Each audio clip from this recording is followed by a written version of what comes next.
So Barry, the police have provided further details about that deadly gunfight. What are those latest developments? Yeah, good afternoon, Shahan. Well, you just said it there. We've got those 2 more arrests. It turns out those arrests came about last night. What we understand is that initially we had heard about the 8 people arrested. Those were on the scene. But these 2 additional suspects, the police following up on leads. You can remember that suspects had jumped the wall and tried to flee the scene.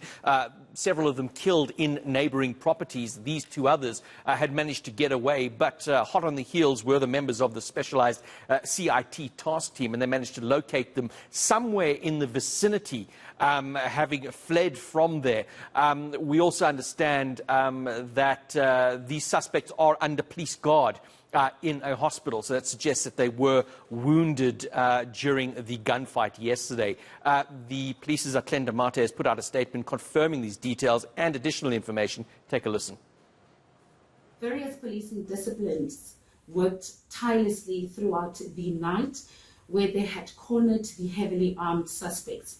We can confirm that 8 suspects were shot and killed.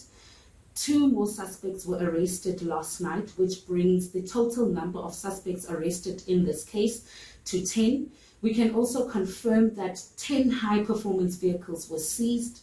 6 AK-47 machine guns were also recovered, as well as 3 rifles and 3 explosives.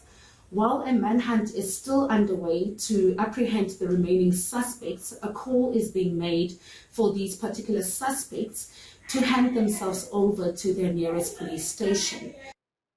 Barry, before we move on, there was some confusion from IPID regarding the suspects still on the run and their identities. Just tell us more about that. Yeah, quite right, Sean. We've managed to get clarity from the SAPS on this particular matter, as well as IPID.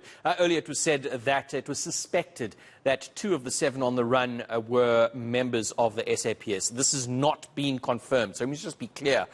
This has not been confirmed, so no indication at this stage or any of the evidence come through to suggest that any SAPS members were in fact involved or are on the run at the moment. Yeah, so you spent the day at the scene. What are neighbours saying?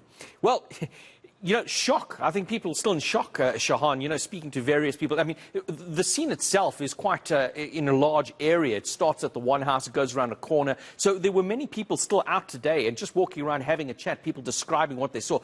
Difficult to get anybody to actually go on camera. People were scared, now knowing that there was a gang of violent robbers operating among them, you know, really, you know, has the terror that they described of listening to the gunshots.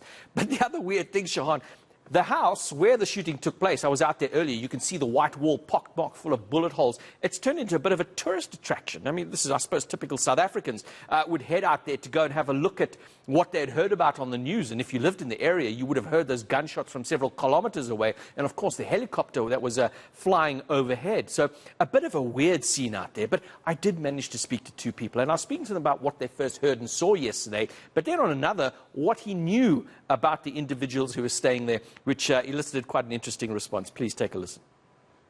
Well, we were at home, just having a very peaceful afternoon, when we realized it sounded like crackers. As we came out of the house, of course it wasn't crackers, it was gunshots.